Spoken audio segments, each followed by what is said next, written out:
Good morning, class 9th. I welcome you all to your yet another session of the subject SST.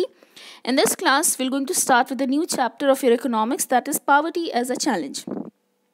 In this particular chapter, we're going to study that what do we mean by the poverty, then what are the various parameters or how the poverty is being measured, then how the poverty in India is different from other countries, and also we're going to compare the poverty in India with the other countries that are having poor people.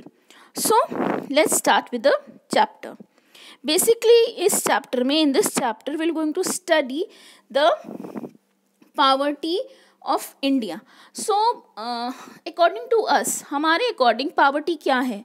Poverty हमारे हिसाब से it can be something when people are not being able to get good food, good sanitization, good sanity around their living in the area where they are living, or we can say the people precisely living in the slum areas can be considered as the poor people.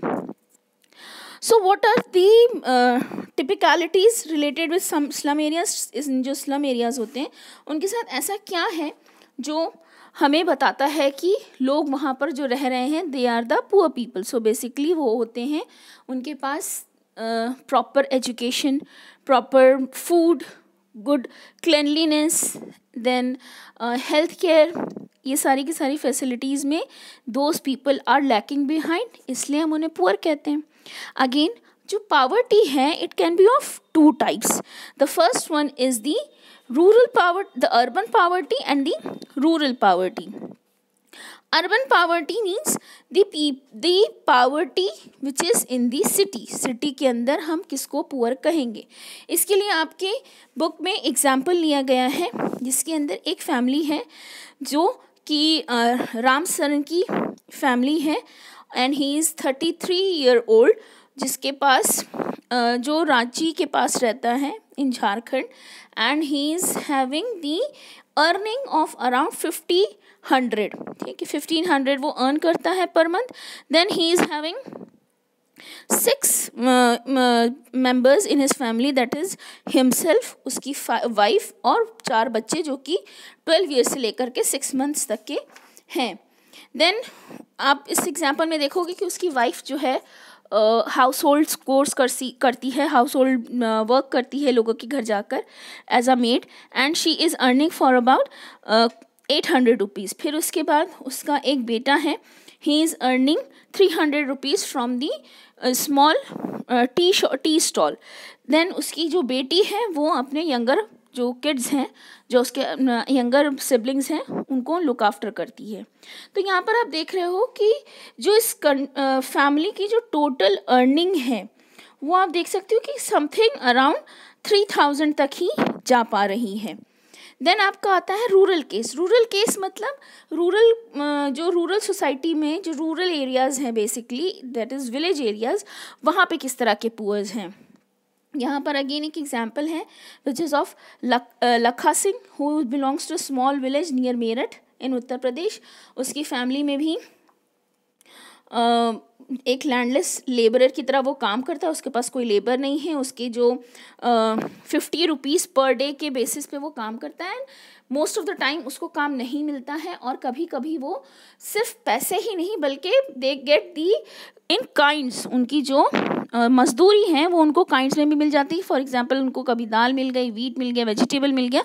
So likewise उनको इस तरह से उनका गुजारा हो रहा है, और इस तरह से उनका गुजारा ऐसे हो रहा है that they are not being able to get the food for 2 times even. यहाँ पर उसकी जो वाइफ है वो फॉडर को कट करती है, एंड वो भी अपने हस्बैंड के जो वर्किंग है या जो एक्सपेंसेस है उसमें हाथ बटाती हैं, बट स्टिल जो फूड की जो रिक्वायरमेंट है वो नहीं हो पा रही है फुलफिल. यहाँ पर लखा सिंह के इवन दो स्कूल हैं जिस गांव में वो रह रहे हैं, the village in which he is residing, लेकिन उन्हें कभी एजुकेशन नहीं मिली है. वो 10 साल की उम्र से ही काम करने लगे. देखो ये जो दोनों एग्जाम्पल्स हैं that is the rural and the urban poverty, इसके अंदर कुछ चीज़ हैं जो कॉमन है, दैट इज़ लैंडलेसनेस। जो आपकी रूरल एरियाज़ में जो पावर्टी उसमें क्या है, वहाँ पे लैंडलेसनेस है। देन अनएम्प्लॉयमेंट, देखो अनएम्प्लॉयमेंट दोनों जगह पर है ना, कि जो इसमें आपके अर्बन केस में भी अनएम्प्लॉयमेंट है और रूरल केस में भी अनएम्प्लॉयमेंट है। फिर उसके बाद साइज़ ऑफ द फैमिलीज़ बहुत बड़ी है, मैनेजेबल नहीं है। अगर फैमिली छोटी हो और अगर आपकी अर्निंग इतनी ही हो जितनी कि लखा सिंह और किसकी है, आपके राम सरन की है, तो इसमें मैनेजेबल हो सकता था। बट सिंस इनकी फैमिली भी बहुत ज़्यादा है, बड़ी है। देन उसके बाद इलिटरेसी, देखो जब आप लिटरेट होते हो, कोई भी जब लिटरेट होता है तो उसके पास जॉब की अपॉर्चुनिटीज़ बढ़ जाती हैं, स्कोप बढ़ जाता है। सो इन दैट केस आपकी जो जॉब पाने की यू कैन से रिडंडेंसी है वो बढ़ जाती है, आपको जॉब मिलनी आसान हो जाती है और इस तरह से आपकी पावर्टी को कर्ब किया जा सकता है। देन उसके बाद आता है poor health and malnutrition.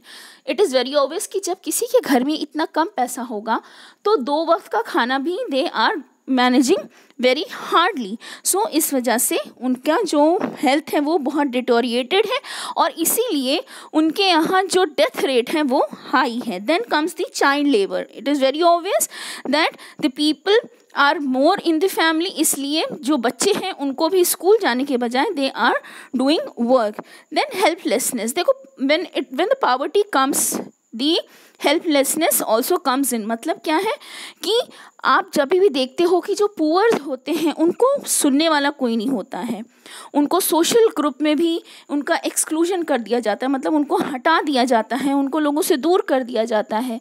The slum areas आप देखो अक्सर most of the time they are situated on the outskirts of the city और इस तरह से वो एक्सक्लूडेड होते हैं हमारी सोसाइटी से। देन उनके अंदर वो जो क्लास है वो ज़्यादा वल्नरेबल होता है किसी भी परेशानी के आने पर। वल्नरेबिलिटी क्या होती है? Vulnerability basically it is the you can say the redundance to get infected with any kind of the calamities, चाहे वो अभी आपका यू हैव सीन दैट ये जो पैंडमिक अभी है इसमें आपने देखा कि बहुत सारे लेबरर्स जो पुअर लेबरर्स थे they were walking so much with they are walking on the bare foot for so long और वो सिर्फ और सिर्फ अपने मियर एग्जिस्टेंस के लिए सिर्फ 2 वक्त की रोटी उनको मिल जाए, for that they were travelling on their food from one city to other city. तो यहाँ पर क्या हुआ, जो पैसे वाले लोग थे they haven't left their places, उन्होंने अपना घर नहीं छोड़ा, उन्होंने घर में बैठ करके अपना वर्क फ्रॉम होम किया।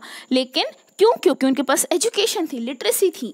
लेकिन जो लेबरर्स थे वो लिटरेट नहीं हैं और इस वजह से उनको दूसरी जगह पर जॉब करने जाना पड़ा and thus they had to leave the place जब वहाँ पर उनकी जॉब ख़त्म हो गई। क्यों?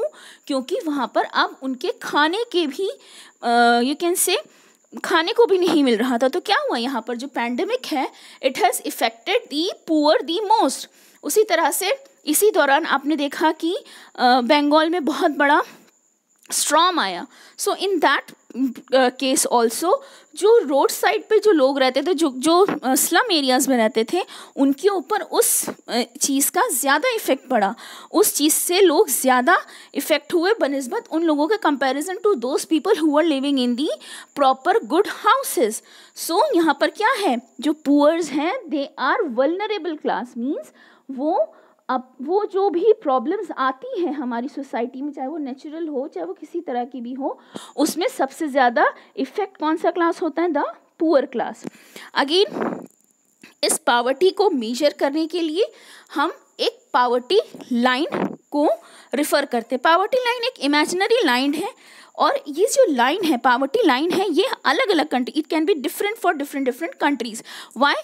Because in one country what is considered as the luxury is the necessity of the other country. For example, आपका जो US है वहाँ पर आपके पास अगर कार नहीं है तो वो you are being considered as a poor, even though आपके पास खाना है, गुड एजुकेशन है, जो भी है, बट अगर you are not having car तो वो आप वहाँ पे पुअर कंसिडर किए जाते हो। अगेन इन इंडिया आपके पास अगर कार है तो it is being considered as a luxury, यानी कि the you can say the comparison of the poverty in both the countries are different. अलग अलग पैरामीटर्स है ना, दोनों कंट्रीज़ के पैरामीटर्स डिफरेंट हैं. अमेरिका में कुछ और पैरामीटर हैं, हमारे यहाँ कुछ और पैरामीटर है. सो इस तरह से जो पावर्टी को मेजर करने वाली लाइन भी है वो भी अलग अलग होती है for different countries. To this, we come to an end of today's class. For the further discussion of the chapter, we'll meet up in our next class. Thank you so much. Have a great day ahead.